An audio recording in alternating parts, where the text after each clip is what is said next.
Kicked out my husband's sister and family for being messy in my home. Now the whole family is fighting outside our house. My husband has 2 brothers and 1 sister. His sister and her husband are not my favorite people in the world. Recently they have been couch surfing as they lost their home. Long story which could have been avoided if they had adulted like they should have. First, they stayed with my in-laws but they used the excuse that my Phil has diabetes to get rid of them and their rowdy children. Next was his older brother and his wife. They had 2 spare rooms as 2 of their older children moved out a year ago and they only have the 6-year-old and their 13-year-old twins at home. After 3 weeks they had to move out due to a planned refurbishment. They were happy with them as they were generally tidy and helped out in the home. The youngest brother was the next to take them in. While my Sil was there she helped out in the home and kept her children on a leash. The youngest brother's wife is very house proud, and she allowed them to stay for a limited time only as they have had a baby recently and her mother will be staying with them to help out for the first 6 months.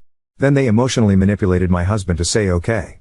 I agreed to it on the condition that she and her husband as well as their children keep the place clean because in the past the only place they are messy in is my home.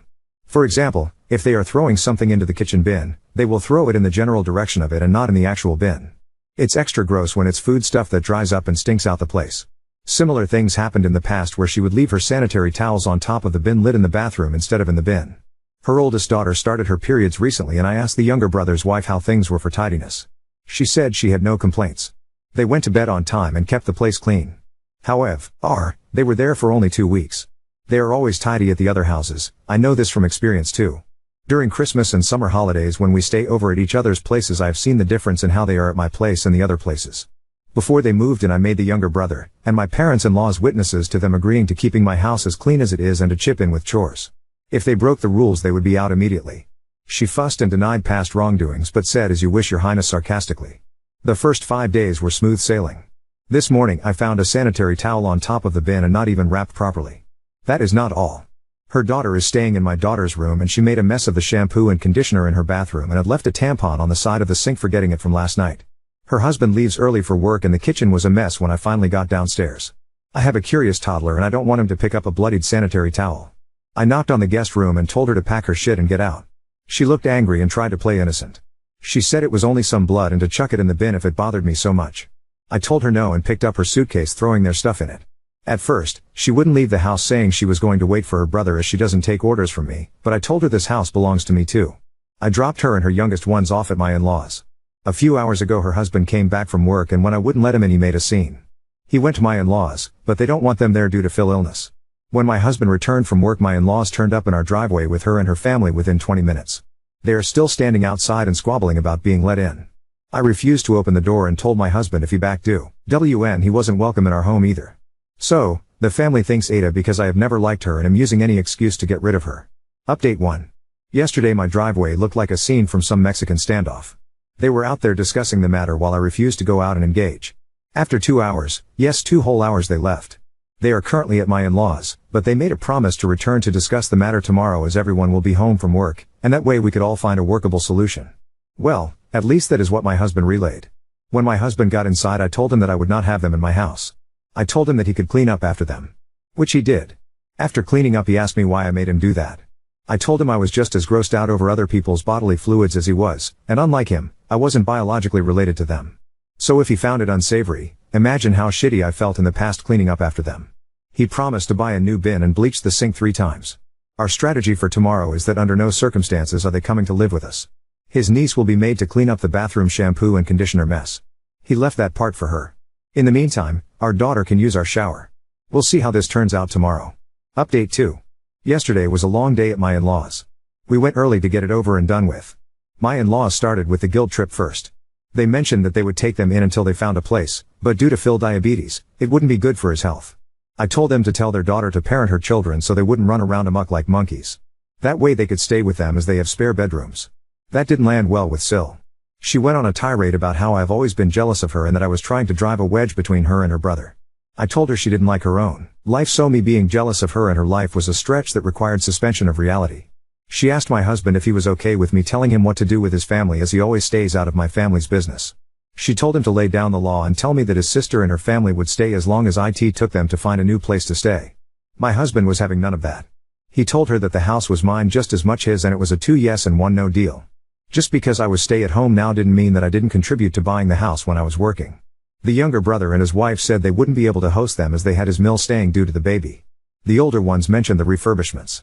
Both the younger and the older ones' wives said that I was making it up about the cleanliness as she always kept her own house clean and kept their places clean. They told me to suck it up and act like family. I told them I wasn't there to argue about her cleanliness as I saw what I saw and her brother was witness to it and had to clean it up. He confirmed that he did and that I wasn't making it up. My sil slipped up and said, "Why did you clean it up to her brother?" Because according to her I was meant to clean it up. Either she is the dumbest bitch alive to admit it or she knows she has the whole family in her pocket. Either way, I made it clear she wasn't going to stay with me and because she got along much better with everyone else in the family they would figure out something around their own lives. My husband told his niece that she was old enough to clean up the remaining mess, but she said no. Her father jumped in and said she is your niece, but my daughter don't you dare tell her what to do. It got heated between them so they both had to walk it off. I told her and her husband that the only reason me and my husband were there was to get money back for the bin we had to throw out due to her sprinkling biohazards around the house. She laughed in my face and said it would never happen. I said fine. I hope you realize that when I threw you out I didn't pack all your belongings. I still had her daughter's Switch, her husband's and her two younger ones' tablets and some of her jewelry, and a few other bits and pieces as it all happened so quickly that day. It would all be sold to recuperate my cost.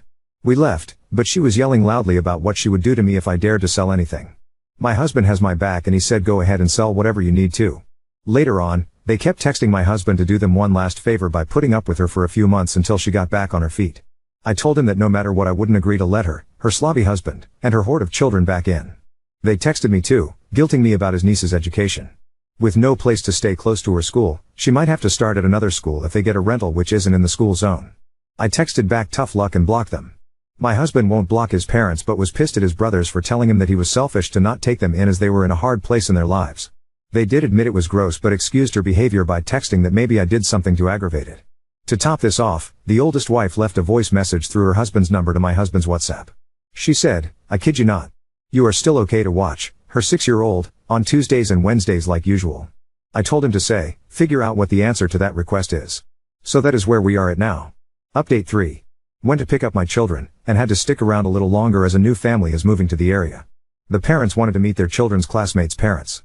So we had a small meet and greet. The office brought my husband's older brother's daughter, the 6-year-old, to me as I am the one that usually picks her up and on Tuesdays and Wednesdays she stays with me. No one had picked her up and when her teacher noticed me waiting in the hallway she asked an office admin to bring her to me thinking I was delayed due to meeting with the new parents. I told them that I wasn't responsible for her anymore on Tuesdays and Wednesdays. They took her back to the office and they must have called her mother. When I returned home from the meet and greet my husband said his parents had called him and spoken their mind to him about me abandoning their granddaughter. They also put his older brother's wife on the phone and she had a shouting match with my husband. Sil I kicked out also had a few words with him. It ended with my husband telling his parents that they had lost the privilege to talk to him for a week and he would only unblock them when they gave him and me a sincere apology. He explained that it was up to the parents to make pickup arrangements when I had made it clear I would no longer provide free services. The Sil I kicked out is staying with her parents for now. Her husband and her younger two and two of the older ones are staying with my in-laws. The other older two are and the other two younger ones are spread between the other two houses, but they made an indirect threat saying it would be a very temporary arrangement as she promised it wouldn't take long for her to make her brother see the light. I think I am in for a long ride. Update 4. It's early in the morning and I've only slept a few hours. Don't know if I'll be able to finish this in one sitting.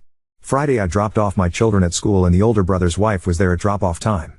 She followed me because when I stopped to pick up some bits and pieces she confronted me in the store parking lot. She was apologetic and wanted to make amends. I was having none of it. She was desperate she said because if she missed one more week of overtime she would lose the project as she is the lead and has to stay there to supervise. Her husband can't change his hours and so it has to be her who picks up her 6-year-old. She said it's not defensible to have a grudge against her 6-year-old for a passing comment she made. I told her it wasn't a passing comment. She laid the blame on me for our Sil leaving biohazards in my home. She said she just wanted everyone to get along, and was hoping to de-escalate the situation. I asked her to ask Sil to help her out, and she said she had refused as she has 3 under 7 years and can barely cope with them. I asked her to ask the youngest wife as she has her mother staying with her leaving her with time and energy to pick up her children and they clearly preferred each other over me. She said she wanted to concentrate on the early memories of her own child instead of helping her out with her 6-year-old. I told her to suck it up and find a solution with those she considered family. Then I went about my shopping. In the afternoon when I went to pick up my little one she was there again and when we got out of the pickup line she followed me all the way home. So I blocked my driveway by parallel parking so she wouldn't be able to park and harass me at my door. I sent a text telling my husband to let me know when he would be home so I could move the car. Not being able to park didn't stop her as she parked on the side road and came to my house. She rang the bell, but I wouldn't open up the door. She went round the back and knocked on my back door telling me that I couldn't avoid her forever. We were family. I told her through the window as I didn't want her to push her way through if I opened the door, to leave or I would call the police for harassment. She left. In the evening someone rang our doorbell and I went to open it. It was my Mill and Phil. They wanted to come inside and apologize. So I let them in. They started by telling us how much the events of the last few days had affected them. Then they said sorry, and asked M.E. to get back to normal. My Mill said that sometimes you have to put up with some negativity from family as life has a lot of ups and downs. Everything can't be roses and rainbows all the time. My husband stopped his mother and said, then why do critical__lemon and I have to be the only ones on the receiving end of the negativity? When would they hold his sister and the others accountable for their behavior? They tried to guilt trip me into helping out with the 6-year-old as her mother and I had previously been on good terms. I said she lost that privilege as she chose her side. They said would I be able to sleep at night knowing she would lose her job? I said yeah. My husband pointed out how much I had done for her without any financial compensation. They said you were home anyway. One more child that was already potty trained made no difference to me over the past 4 years. I told them it did, because I had many sacrifices over the years for their daughter. I also mentioned that if they couldn't convince the younger brother's wife to help out then they had to forget about coercing me to do it. They wanted to know when I would return the stuff I was holding hostage. My husband said he was holding it hostage, and it would be returned when his sister paid up for damages. My Phil said that Sil would be right to report the theft to the police. My husband said she could do as she pleased. At this point, my husband told them something I wasn't aware of. He said to pass on a message to his sister that he had cancelled the hotel and activities including the horse riding for his niece for the summer vacation / If he couldn't tell her to clean up her mess, because her father had told my husband who did he think he was to his daughter to boss her around, then he felt no need to pay for her specific activities since her father was unsure about their uncle-niece relationship and having the right to teach her some responsibility. This made my Mill upset and she said you ain't done that have you? I thought we would all have a great vacation. He said he had. They tried to make excuses like Sil had a lot on her plate with losing the house, and young children, but I was having none of it. I told them that her life situation was due to her own poor choices and that bringing in a 9th child into the mix was not going to make her situation better.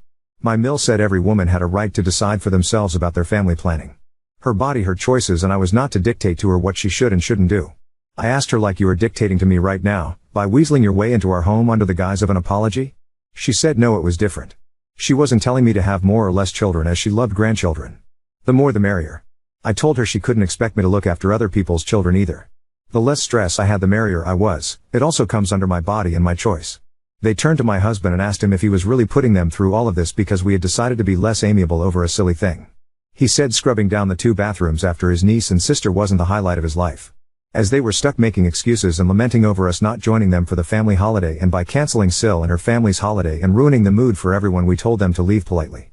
On Saturday morning we were woken up by someone frantically knocking our door and ringing the doorbell. It was Sil and her eldest son. My husband told me he would handle it. When he opened the door she tried to push through but my husband blocked her way. She was shouting loudly to let her come inside so she could knock some sense into me. She threw $300 in my husband's face and said to him, is she happy now, that cradle-snatching bitch? I am a year and a few months older than her and she is just over 2 years older than him.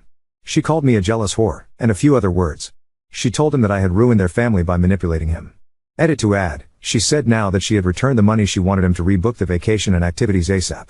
My husband said it wouldn't happen if hell froze over. He told her to wait outside while he grabbed something.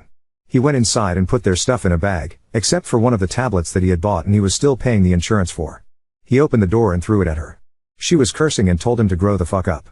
She said she would report him for damaging her stuff. He told her all was caught on camera, and if she wanted to take him to court to really think of her children as they could barely afford a roof over their house let alone a lawyer.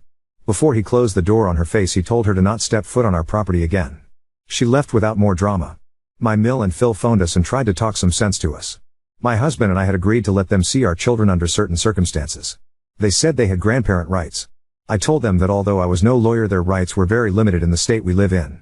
If they wanted to have a relationship with their grandchildren they would have to start respecting me and my family. Right now we are NC with the other brothers, their wives, Sil, and her nuclear family. We unblocked them to send a message to them and then blocked them again. If the children of the older brother want to speak to us and spend time with us it's fine by us. The 6-year-old can only come by if her older siblings are there to supervise her on the weekends when we have time to host them. No more dropping by as and when they wish. If they let their parents use their numbers to contact us, we will block them too. While we were sending messages to everyone and they were unblocked, the older one's wife phoned me and said she would pay me $7.50 an hour for the days I looked after her 6-year-old. I told her no, thank you. I'll pass on that wonderful opportunity and good luck to you finding childcare for that amount. She texted me she would compensate me for the last 3 months too to sweeten the deal. I told her no. She begged me to reconsider as she had no one lined up for next week. I told her to figure out her own childcare. She was crying, and I have to admit it was kind of satisfactory. So if I am a bitch for that, I will own it. She will most likely lose her job, but it's not my circus, not my monkeys. The younger one's wife wondered if she could get some help with the baby when her mother went back home, as I had helped the older one. I told her no. That would not happen because I did not want more regrets in life, but when the baby grows up and wants to spend time with their uncle one-on-one, they can come by if we have time to host them. In the meantime, she could ask Sil to help her when her mother left. Sil and her husband are completely blocked. Their children are on NC list as things are very complicated with their parents. My husband and I came to an agreement that we would go LC with his parents. When they do visit us, they have to follow our ground rules. When spending time with us, they can't mention or advocate on behalf of the others, and they can't mention what is happening in our lives to the others. If not, we would go NC with them too. All of this has brought me and my husband closer. I am happy for all the support here, and going forward I think there will be less stress. It feels like a huge load off my shoulders. Now on to second story. Considered asking my unique son to tone down his style to avoid bullying, but fear this might hurt him more in the long run. I'm a single dad to my son, Oliver 10M. He's with me most of the time, and sees his mom every other weekend. He's an awesome kid, creative, full of energy, and he's got his own sense of style that's pretty unique. He loves bright colors, nail polish, and clothes that some people might think are more girly. If I'm honest, I think Oliver might be gay, and I'm totally cool with that. I've always made it clear that whoever he turns out to be, I'll support him 100%. Because of how he dresses and acts, Oliver's had a really tough time with other kids. He got bullied so badly at his old school that I ended up pulling him out and homeschooling him. The school wasn't helpful at all, and it was heartbreaking to see him go through that. He's struggled to make friends, and it kills me to see him feel so alone. Now, he's starting back at school in September, and he's really excited about it. But recently, we were at a cousin's birthday party, and Oliver wore his favorite jacket, which is a bright pink, sparkly one that he loves. Some of the other kids started picking on him, saying he looked gay. I stepped in, got the kids to apologize, but it ruined the day for Oliver. I'm worried about how things will go when he's back at school. I've been thinking about whether I should talk to Oliver about maybe toning it down a bit, especially when he's around new people. Not because I want him to change who he is, but because I hate seeing him get hurt and feel like an outcast. I don't want him to feel like he has to hide who he is, but I also don't want him to be picked on or excluded because of it. But then, I feel like a complete asshole for even thinking about this. I don't want him to think that I'm ashamed of him or that he has to conform to be accepted. I want him to feel free to be himself, but I'm also scared of him being hurt by others who don't get it. So, Wibta, if I talk to Oliver about maybe being a bit more low-key with his style? Commenter, don't do it. Kids will still bully him, and all he will remember is that you deterred him from expressing himself. Trust me, the same thing occurred in our house. I was trying to keep him from being bullied, but my child felt as though I didn't accept him and that he needed to pretend he was something. Gee, he wasn't. Lots of later life therapy. If he's gay, if he's straight, let him be himself and tell him as long as he likes his clothes, that's all that matters. Sincerely, the mom of an amazing queer kid. Oop, I get that, but at the same time it is so heartbreaking seeing the same thing happen to him over, and over, and over again. Commenter, Jesus, where do you live? Most kids don't care about this kind of thing these days. Oop, I live in the West Midlands of England. I honestly don't think your point about most kids not caring is at all accurate. I see it every day. Commenter, do not dull his shine because other people don't understand him.